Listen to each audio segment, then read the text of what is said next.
नमस्कार दोस्तों, फिर चलते हैं।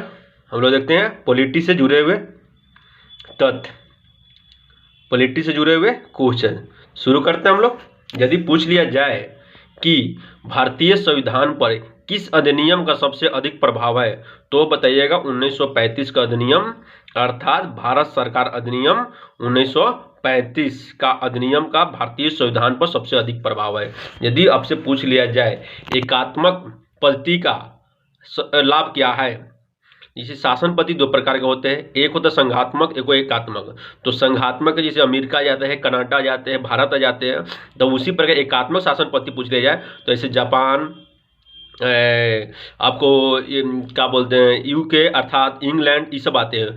तो एकात्मक पद्धति का सबसे बड़ा लाभ होता है सुदृढ़ राज्यता, उसमें शक्ति का विभाजन नहीं होता है, यानी ऊपर से लेकर नीचे तक एक ही साता के हाथ में पांव रहता है। अर्थात उसका सबसे बड़ा लाभ आपसे पूछ लिया जाए, ऑप्शन में दिया जाए तो बताइएगा दृढ़ राज, मजबूत राज रहता है। यदि आपसे पूछ लिया जाए कि मैं 4 ऑप्शन देता हूँ कि निम्नलिखित में से किस देश का अलिखित संविधान है, जैसा कि मैं आपको एग्जांपल देता हूं, ऑप्शन बनाता हूं। एक option A USA, option B UK अर्थात England, option C Pakistan, option D Bharat. तो जैसे बताइएगा आपका कि अलिखित संविधान विश्व का निम्न इस चारों ऑप्शन में से यूके का जो संविधान है, इंग्लैंड का संविधान जो अलिखित संविधान, जो लिखा हुआ संविधान नहीं है, वो परंपरा के आधार पर अभी भी वो संविधान आ रहा है। यदि आपसे पूछ लिया जाए कि हमारे भारत की अंतकालीन संसद में कितने सदस्य थे, भारत की अंतकालीन संसद में कितने सदस्य थे, तो बताइए कितना, 296। अर्थात भारत से पाकिस्तान जो अलग हो गया तो उसके बाद संसद में कितने सदस्य बचे, तो 296 बचे थे। यदि आपसे पूछ लिया जाए कि भारतीय संविधान में आपातबंद कहाँ से लिया गया है, तो बताइएगा 1935 के अधिनियम से लिया गया है, भारत सरकार अधिनियम 1935। तो आपातबंद कहाँ से लिया गया, तो 1935 के अधिनियम से। यदि आपसे पूछ लिया जाए प्रथम केंद्रीय विधानसभा का गठन कब हुआ था, प्रथम बार केंद्रीय विधानसभा का गठन कब हुआ था, तो वो बताइएगा 1921। यदि आपसे पूछ लिया जाए भारतीय संविधान सभा किसके कहने पर गठन हुआ, भारतीय संविधान सभा किसके कहने पर, किस मिशन के कहने पर गठन हुआ, तब बताइए कैबिनेट मिशन 1946। यदि आपसे पूछ लिया जाए कि किस अधिनियम में नियंत्रक महालेखक परीक्षा का प्रावधान किया गया था, किस अधिनियम में, किस एक्ट में नियंत्रक महालेखक परीक्षक नामक पद का सृजन किया गया, तो बताइएगा 1919 का अधिनियम के माध्यम से नियंत्रक महालेखा परीक्षक पद का सृजन किया गया था। यदि पूछ लिया जाए कि भारत की संविधान सभा का अध्यक्ष कौन था, तो बताइए डॉक्टर राजेंद्र प्रसाद। डॉक्टर राजेंद्र प्रसाद संविधान सभा के अध्यक्ष थे अस्थायी। यदि आपसे पूछ लिया जाए कि स्वतंत्रवाद का क्या अर्थ होता है, क्या द्योतक है उसका अर्थ क्या है, उसका अभिप्राय क्या है, तो बताइएगा सामाजिक, आर्थिक और राजनीतिक स्वतंत्रता से संबंधित है। ये सामाजिक, आर्थिक, राजनीतिक स्वतंत्रता के पहलू से संबंधित है स्वतंत्रवाद। यदि आपसे पूछ लिया जाए भारतीय संविधान की प्रस्तावना में किस प्रकार न्याय की बात नहीं कही गई है, यदि पूछ लिया जाए भारतीय संविधान की प्रस्तावना में किस प्रकार के न्याय की बात नहीं कही गई है, तो बताइएगा लोकतांत्रिक न्याय की बात नहीं कही गई। उसमें 3 प्रकार के न्याय की बात कही गई है, राजनीतिक, सामाजिक, आर्थिक न्याय की बात कही गई है, न कि लोकतांत्रिक। यदि आपसे पूछ लिया जाए कि संविधान के अंतर्गत भारतीय लोकतंत्र के आदर्श को आप कहाँ देखते हैं, हम लोग कहाँ देखते हैं, संविधान के अंतर्गत भारतीय लोकतंत्र के आदर्श को कहाँ देखते हैं, तो बताइए कहाँ, प्रस्तावना में देखते हैं। तो भारतीय संविधान के अंतर्गत जो लोकतंत्र के जो आदर्श है, जो मूल्य है, जो विशेषता है, वो कहाँ देखते हैं, तो प्रस्तावना में देखते हैं। यदि आपसे पूछ लिया जाए कि संविधान की प्रस्तावना में भारत को किस प्रकार से घोषित किया गया है, संविधान की प्रस्तावना में भारत को किस प्रकार से घोषित किया गया, तो बताइए किस प्रकार, तो बताइएगा एक संपूर्ण प्रभुत्व संपन्न समाजवाद, पंथ निरपेक्ष, लोकतांत्रिक गणराज्य के रूप में। किस रूप में, तो एक संपन्न प्रभुत्व संपन्न, समाजवाद, पंथ निरपेक्ष, लोकतांत्रिक गणराज्य के रूप में घोषित किया गया भारत को। किसमें? तो प्रस्तावना में। तो 5 चीज याद रखिएगा, प्रभुत्व संपन्न, समाजवाद, पंथ निरपेक्ष, लोकतांत्रिक और गणराज्य। यदि आपसे पूछ लिया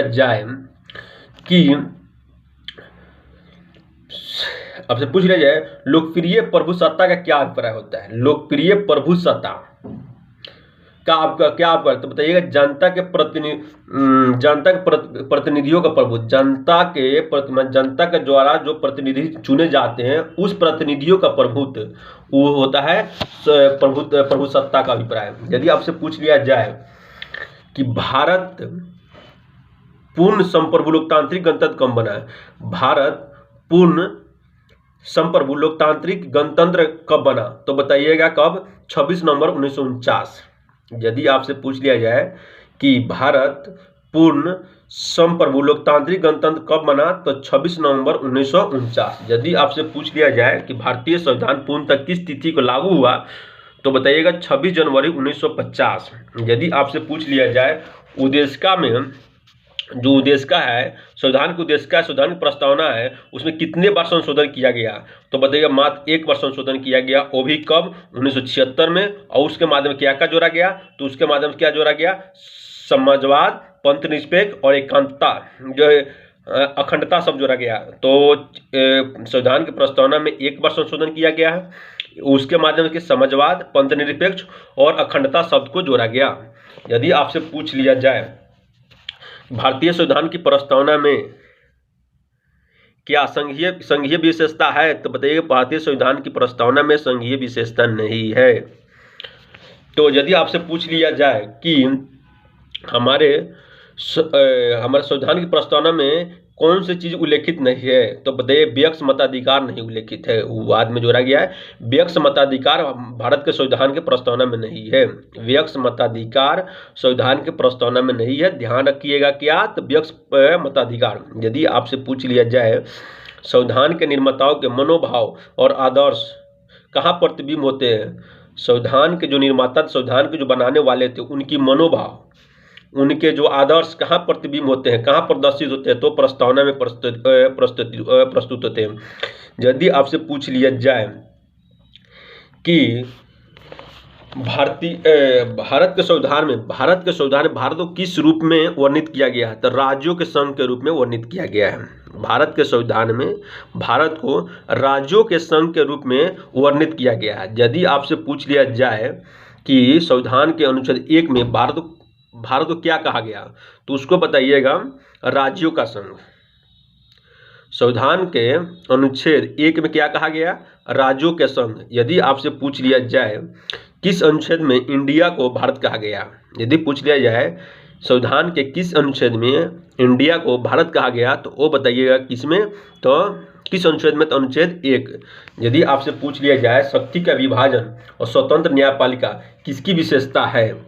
यदि आपसे पूछ लिया जाए शक्ति का पृथक्करण अर्थात शक्ति का विभाजन और स्वतंत्र न्यायपालिका किसकी विशेषता है? तो वह बताइएगा संघीय व्यवस्था की विशेषता है। किसकी विशेषता है? तो सरकार के संघीय स्वरूप की, ना कि एकात्मक स्वरूप की। संघीय स्वरूप में ही शक्ति का विभाजन होता है और स्वतंत्र न्यायपालिका होता है। यदि आपसे पूछ लिया जाए भारत में किस प्रकार का संघवाद देखा जाता है? भारत में पूछ लिया जाए भारत में किस प्रकार का संघवाद देखा जाता है? तो बताइएगा यहाँ संघ बनाकर राज्यों का गठन किया गया। संघ बनाकर अर्थात क्या हुआ? यहाँ पर है कि संघ पहले है, बाद में राज है। संघ चाहे तो राज्यों का विनाश कर सकता है, उसको तोड़ सकता है, कमजोर कर सकता है, लेकिन राज संघ को कमजोर नहीं कर सकता है। जैसा कि अमेरिकी मूल संविधान में यह था कि वहां के राज्यों ने मिलकर संघ बनाया था, तो परिसंघ था, राज्यों ने मिलकर वहां संघ बनाया था। लेकिन भारत में क्या है ना, संघ ने राज्यों का निर्माण किया हुआ, तो ध्यान रखिएगा। तो भारत में किस प्रकार का संघवाद है? पहले संघ है, संघ बनाकर राज्यों का गठन किया गया है। यदि आपसे पूछ लिया जाए कि लक्षद्वीप, मिनिकोई और मिनी द्वीप का नाम बदलकर कब लक्षद्वीप कर दिया गया है? यदि आपसे पूछ लिया लकाद्वीप, मिनिकोई और अमन द्वीप, तीनों का नाम एक करके लक्षद्वीप कब किया गया? तो 1973 में। कब किया गया? 1973 में।